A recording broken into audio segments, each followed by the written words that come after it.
Bienvenue dans Star Fox Analytics, le podcast au cœur de vos décisions. Aujourd'hui, on se penche sur Google Signals dans Google Analytics 4, GA4 donc.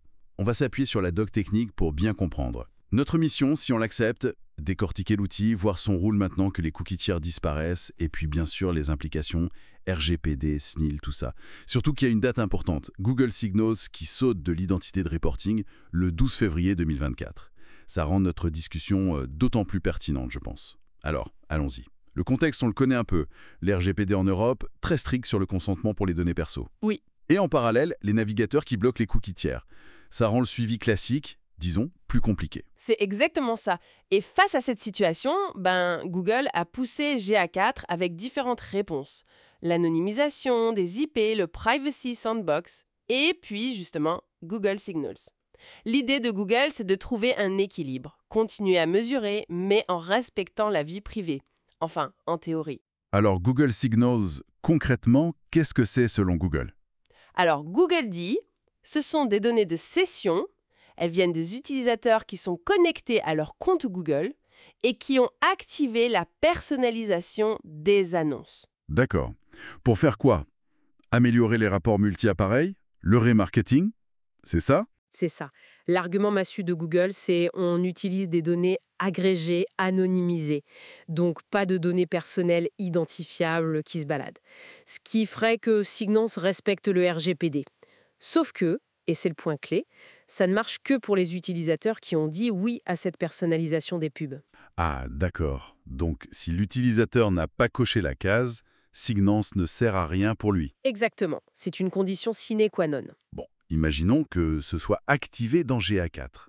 Qu'est-ce que ça apporte en plus? Alors, ça vient enrichir plusieurs choses. Les rapports multiplateformes, pour essayer de suivre un utilisateur d'un appareil à l'autre. Ça permet aussi de créer des audiences de remarketing pour Google Ads. Et puis, ça ajoute des données démos, centres d'intérêt, etc. Et dans GA4, comment ça s'intègre avec les autres méthodes d'identification? Il y a le User ID, l'ID appareil. Tout à fait. Signals, c'est urnelurique. Vous avez l'user ID, qui est souvent le plus fiable, si on peut l'implémenter, typiquement via une connexion client, mais ça demande consentement. Vous avez l'ID appareil, qui repose sur les cookies ou l'identifiant de l'appli. Et Signals vient un peu en recours si l'user ID n'est pas disponible pour une session donnée. D'accord, je vois. Mais il y a souvent un mais. J'ai entendu parler de seuil, de thresholding. Ah oui, le fameux thresholding. C'est le gros point de friction pour beaucoup d'analystes. En fait, pour garantir l'anonymat dans les rapports, si Google estime qu'il n'y a pas assez d'utilisateurs dans un segment donné qui provient de Signals, eh bien, il masque les données. Il masque. C'est-à-dire? Vous avez un avertissement dans GA4 et les chiffres pour ce petit segment, ils disparaissent, 0, ou alors la ligne n'apparaît même pas. Ouch! Ça peut fausser l'analyse, j'imagine, si on regarde des micro-conversions ou des segments très précis. Complètement. Ça peut rendre invisibles des parcours utilisateurs ou des audiences de niche, même si elles sont stratégiques.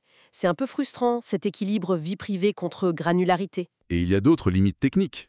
Oui, une autre très importante. Les données qui sont spécifiquement ajoutées ou améliorées grâce à Google Signals, elles ne sont pas envoyées dans BigQuery. Ah, ça c'est embêtant. Donc, les chiffres dans l'interface GA4 et ceux dans BigQuery peuvent ne pas correspondre. Exactement. Ça peut créer des écarts parfois significatifs, ce qui pose problème si on utilise BigQuery pour des analyses poussées ou pour réconcilier les données. La doc Google elle-même, dans certains cas, suggère de désactiver Signals si on veut éviter ces seuils et garantir la cohérence avec BigQuery. Carrément. Ça interroge sur l'utilité, du coup, et la conformité RGPD dans tout ça. L'agrégation, ça suffit vraiment.